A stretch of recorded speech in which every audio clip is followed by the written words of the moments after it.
Assalamualaikum warahmatullahi wabarakatuh. Perkenalkan, saya Sinta Hardianti Wijaya dengan NIM 312210342 ingin mempresentasikan materi mengenai teknologi jaringan dalam IoT atau Internet of Things. Jaringan dalam IoT. Yang pertama, ada Wi-Fi atau Wireless Fidelity adalah jaringan nirkabel yang sering digunakan di rumah, sekolah, atau kantor untuk mengakses internet.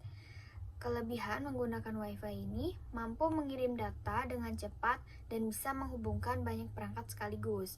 Kekurangannya, boros daya dan hanya bisa digunakan dalam jarak yang tidak terlalu jauh. Yang kedua, ada Bluetooth. Bluetooth merupakan jaringan jarak dekat yang sering digunakan untuk menghubungkan perangkat seperti headset, speaker, atau smartwatch. Kelebihannya, hemat daya dan cocok untuk komunikasi antar dua perangkat dalam jarak dekat. Kekurangan Bluetooth tidak cocok untuk pengiriman data besar dan jangkauannya terbatas. Yang ketiga ada Zigbee. Zigbee itu jaringan hemat energi yang banyak digunakan pada perangkat rumah pintar, seperti lampu otomatis atau sensor suhu. Kelebihannya, daya tahan baterainya lama dan bisa terhubung ke banyak perangkat dalam satu sistem. Kekurangannya, kecepatan pengiriman data rendah dan jangkauan sinyalnya tidak terlalu jauh. Kalau yang masih asing sama Zigbee, di bawah ini ada logonya. Lanjut, yang keempat ada Low-Ray atau Long Range. Low-Ray adalah jaringan yang dirancang untuk komunikasi jarak jauh dengan penggunaan daya yang sangat rendah. Biasanya digunakan pada perangkat seperti sensor pertanian atau alat pemantau cuaca. Di sebelah kanan ada contoh alatnya. Kelebihan Low-Ray ini mampu menjangkau jarak yang sangat jauh, hingga puluhan kilometer, dan sangat hemat energi. Kekurangannya, hanya cocok untuk mengirim data dalam jumlah kecil. Selanjutnya ada NFC, Near Field Communication. NFC merupakan jaringan yang digunakan untuk komunikasi sangat dekat, seperti pada kartu e-money atau pembayaran digital. Kelebihan NFC ini, prosesnya cepat dan mudah digunakan. Kekurangannya hanya dapat digunakan dalam jarak sangat dekat, biasanya hanya beberapa sentimeter. Selanjutnya yaitu keuntungan teknologi dalam jaringan IoT. Yang pertama ada skala luas. Teknologi IoT dengan jaringan yang kuat memungkinkan penerapan dalam jumlah besar dan di berbagai tempat sekaligus. Contohnya, perusahaan bisa memasang sensor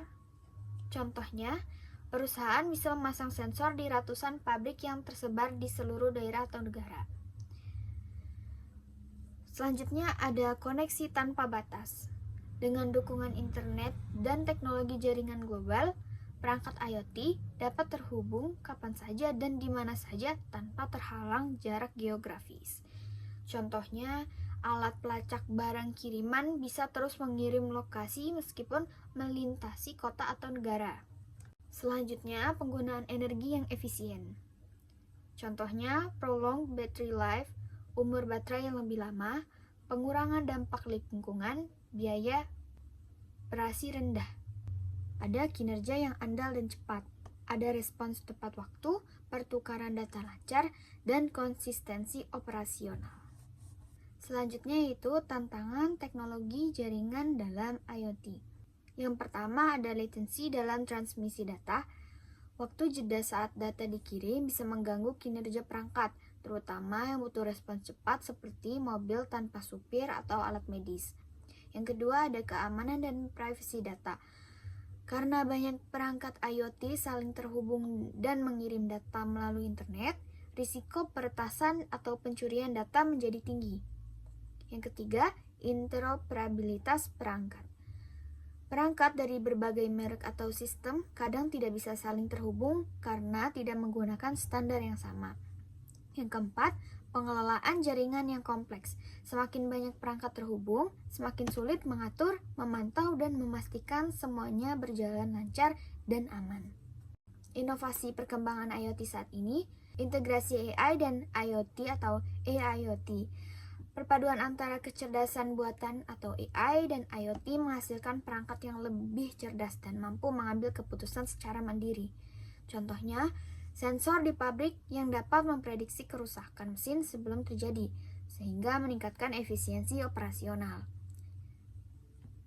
Kemudian, keamanan IoT yang ditingkatkan. Dengan meningkatnya jumlah perangkat terhubung, keamanan menjadi prioritas utama. Inovasi dalam enkripsi data dan autentikasi pengguna, seperti solusi GhostPass dari Samsung, membantu melindungi data pengguna dari ancaman cyber. Sekian materi teknologi jaringan dalam IoT yang dapat saya sampaikan. Kurang lebihnya mohon maaf. Wassalamualaikum warahmatullahi wabarakatuh.